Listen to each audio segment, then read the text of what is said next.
I expect the price to increase by about 10%.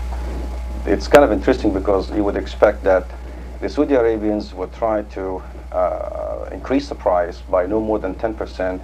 I'm sure Iran would like to increase the price by more than 10%.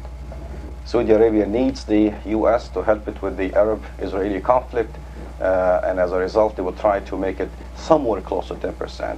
And the bargaining power of Saudi Arabia is definitely greater than that of Iran.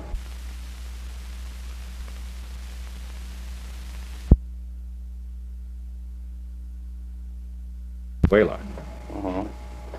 Yes, but the Saudi Arabians have the reserves, they have the economic power, and as a result, they have the bargaining power. If you add to it Kuwait, Qatar, Emirates, Algeria, the Arab bloc, by and large, is much more powerful than the non-Arab oil members. What would a 10% increase at the producing plant mean to Americans at the automobile pump and in the fuel tank of their homes? That would be very much. I would expect the price to increase at the gas pump by approximately 1 cent or 2 cents per gallon. It's not going to be very much. If it goes up to 20%, as some people have been predicting, the price will have a drastic effect, especially on heating homes. I would expect approximately 5 cents increase per gallon. We've heard speculation to the effect that when the Arab nations or the oil-producing nations get enough money, that they're going to leave their oil in the ground. They would not be wise to do that. Economically, yes. This way they can have more wealth in the ground. What's sold tomorrow will command a higher price than today.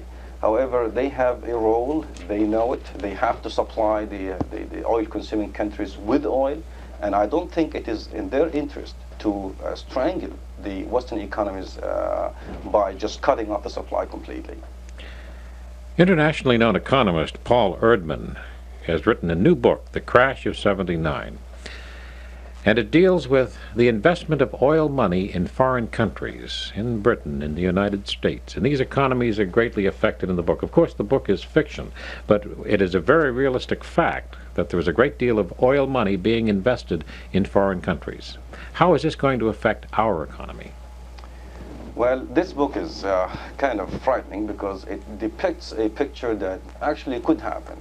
The struggle power between the Saudi Arabians on one hand and the Persians on the other.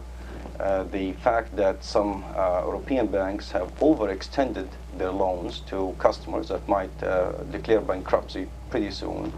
And it's possible that the whole struggle could bring an end to the world. That's a very strong possibility.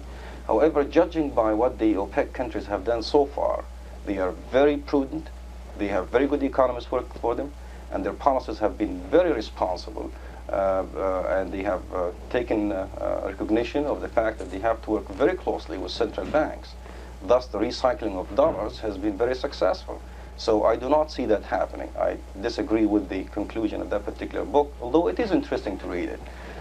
The impact of the 10% increase in the price, which is your second question, is not going to be that much as I think in the Western countries. I just wish that one of these days here in the U.S. we could let the price increase enough so as to make it compulsory on consumers to conserve a little more.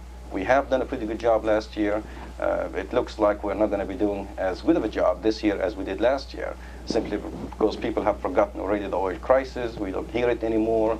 The demand for bigger cars has increased again. The demand for smaller cars has decreased.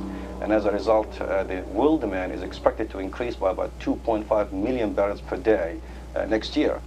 And if we don't get the oil from Alaska, from Mexico, and from the North Sea very soon, that would mean that we will depend even more heavily on OPEC members than we did in 1974 or 1975. One final question, and this goes back to the investment of oil money in foreign governments. Do you think that the investment could reach the point where in any one nation, whether the United States, Britain, Germany, France, or whatever, it could reach the point where it would tip the political balance? political balance between the U.S. and the oil countries? Within the country, so that the investing nations would have would be able to exert influence and control the policy of those countries. Sure, sure.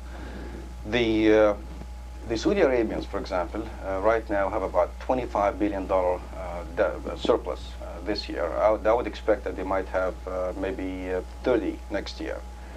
That's a lot of money, and they could exert influence. In fact, we've seen some of it already. The economic problems of England had resulted in a massive shift of funds from England to the U.S. just the first half of 1976, which of course led to the decline in the value of the sterling pound. And so we could see that the disruptive effects of the shifts of money could be great on any given economy, which would give the Saudi Arabians or any other government enough power to affect the political views of a given nation. See what happened to France after the war with Israel.